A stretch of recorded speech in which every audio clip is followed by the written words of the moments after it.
Hello everyone, this is Retro Gamer Dad back in the world of Shivers, and we're going to start the game proper this time. I think that as best I can, even in cases where I do remember or know answers to things, I'm going to try to go through it as if it's first time. As I said last time, it's not my first time, but I want to try to showcase the game as it's intended to be played. I should have a notebook ready, because any good 90s PC gamer can tell you pencil and paper is required. Well, not necessarily required, but it is a good idea.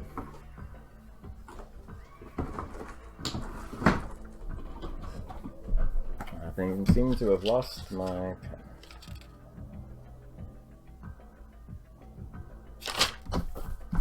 Okay.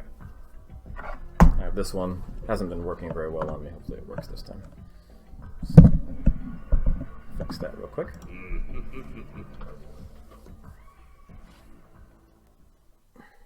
Perhaps you would like to name your dinner.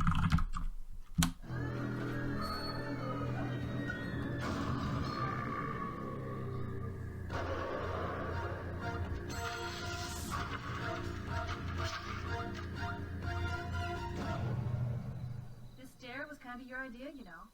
But I'm glad I'm me out here and not you in there. I think I've heard those same loving words before.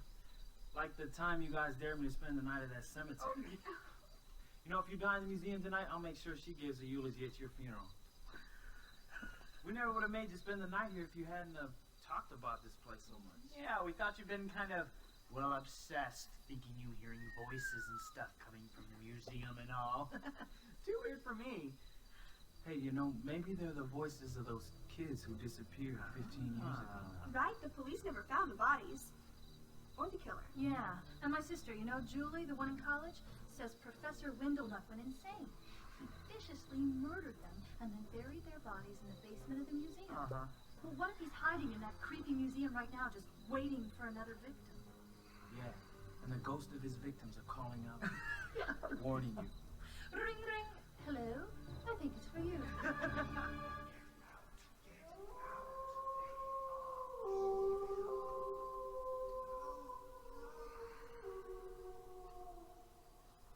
That was just a dog howling. There was something more than that. Well, I didn't hear anything. I think this place is just getting us all spooked. Are you sure you want to go through with this? You could back out at any time. But of course, if you did, you'd probably never live down the chicken jump. That's true. You'll be all right. Come on, I don't want to be late for the movie. We'll be back at dawn to let you out. Bye-bye. See ya. Later. Did I mention this game came out in 1995? What place has trees like that? Honestly. It's like a desert, but with bramble baobab trees. I don't know how else to describe them. Anyway, here we are. So this is the real world. Number one, I wouldn't take a dare like this. Number two, I would just camp out here. Like no one says you have to go in. Just stay here. That would be bad enough. Oh, it's trees on top of rocks. Okay, that helps explain it a little bit. But anyway, here we are. Can we just force the lock? No? Alright. Guess we better turn around. This is the place. Our home for the next night. It's a cool sunset. Let's go in. Professor Windelnutt's Museum of the Strange and Unusual. This way! Opening soon. You won't believe your eyes. Graffiti. Pot. Graffiti. Can I look out? No, I can't look backwards. Graffiti.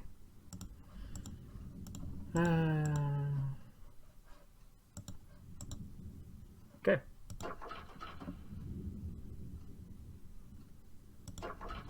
No?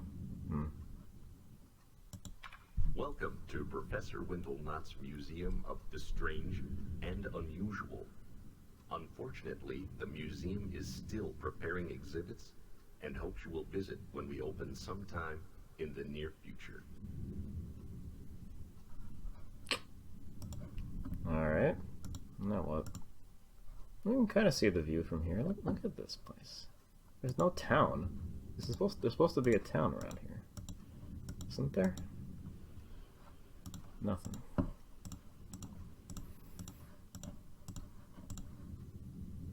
Wait.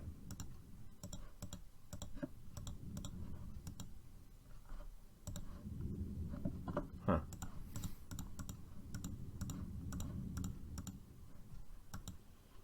Hmm.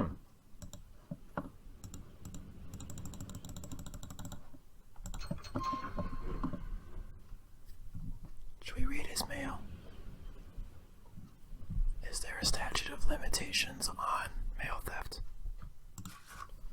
Whitney and Son Limited from London. Ooh. 1984. So, the game is released and also takes place in 1995. They said the kids disappeared 15 years ago, so this is some time after the kids disappeared. But it's still 11 years ago from today, and it's sitting here in the mailbox.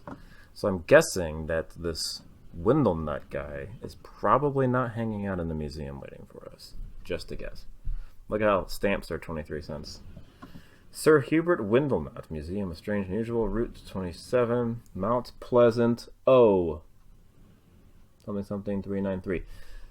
So I always thought that this game took place in the Northeast somewhere. I've been watching some other folks play this recently, and they were talking as though it's Ohio. I'm pretty sure that says Oregon. Anyway. This is from London. Dear Hubert, the firm of Whitney and Son Limited has handled the legal and financial affairs of the Windlenauts for 256 years, always in a discreet and trustworthy manner. In the tradition of Whitney and Son, James, my eldest, will continue serving you when I retire from the firm in a fortnight. He and Geoffrey often played together as children, so I'm sure you remember him. James and I were pleased to attend Geoffrey's wedding in London last April, and were surprised not to see you there. The Countess responded quite bitterly when asked about you. I tried to smooth things over by making a sizable financial endowment to the happy couple on your behalf. It puzzles your family and old friends as to why we have not heard from you for over 4 years, but we assume the museum keeps you busy. I will not bother you further. However, in my absence, if the firm fails to live up to your expectations, let me know personally. Your servant and friend, Joseph P. Whitney.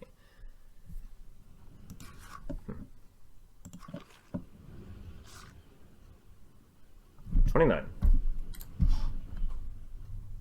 Let's write that down.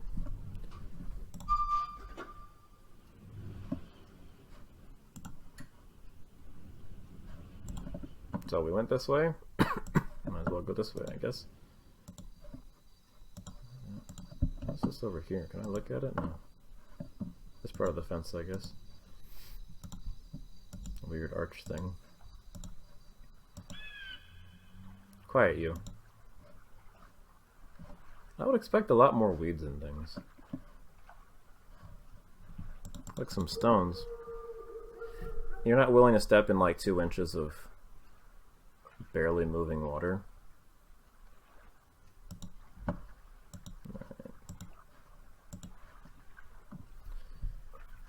Okay. First puzzle, so to speak. Should be pretty easy. Just put in number 29, right? That's the number we found in the mailbox. Nothing to it. 7. We have 3 black gears and 3 white gears. On top of the cabinet, we have 3 white gears and 3 black gears. So it looks like we need to switch these around. But we're on a timer. Think you got it? This one's not too hard. I can remember this one from way back in the day. It's one of those where at first you fumble around, you're like, what? There's no way I can do it in 7 moves. then you do it and you're like, oh, okay. That's really easy. I don't know why it caught me up for a while. You just gotta make sure that you move your spaces over, and then you kind of work your way backwards.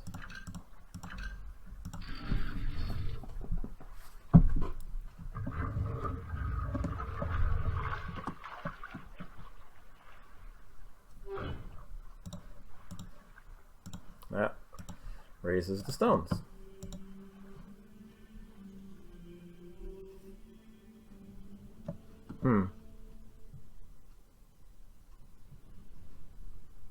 Different side of the museum here. That's a huge building.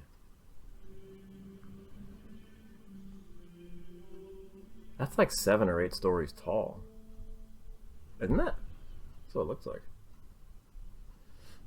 We have this Stonehenge looking kind of place with this mystical music going on. And then this thing. Huh. What are we supposed to do with this? Well, there's a clue right here.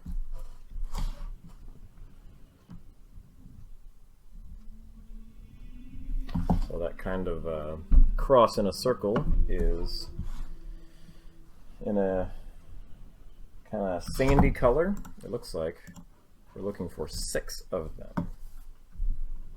So that's telling us that this one needs to be there.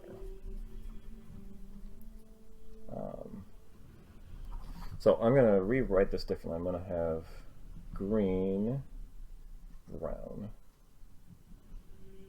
white, sand, orange, and then silver written down, and then as I find the clues, I'll put a little sketch of what they look like. Now we have to search around for more clues.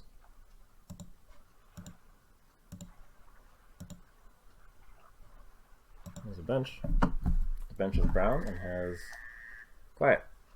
This kind of targety looking thing. Alright.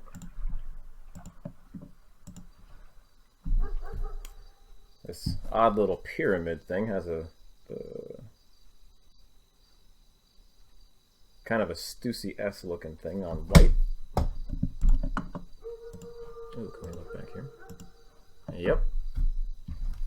So green has the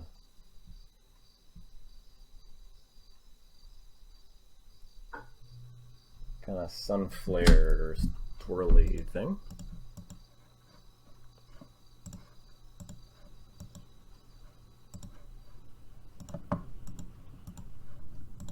Oops.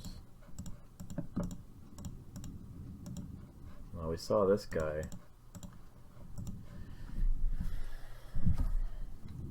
Orange, I guess, has this weird kind of face. I don't know, looks like a face to me.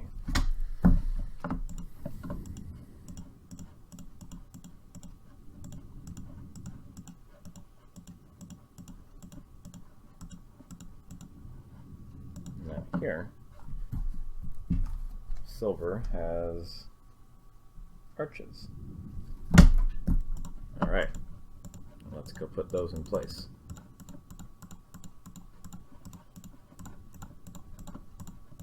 Come on. Go! Frustrating thing about these games, we have to backtrack a lot.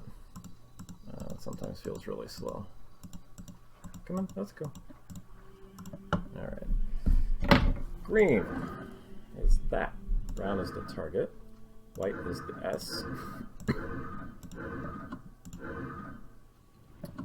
I got the sand set. Orange is the weird face thingy. And silver is the arches.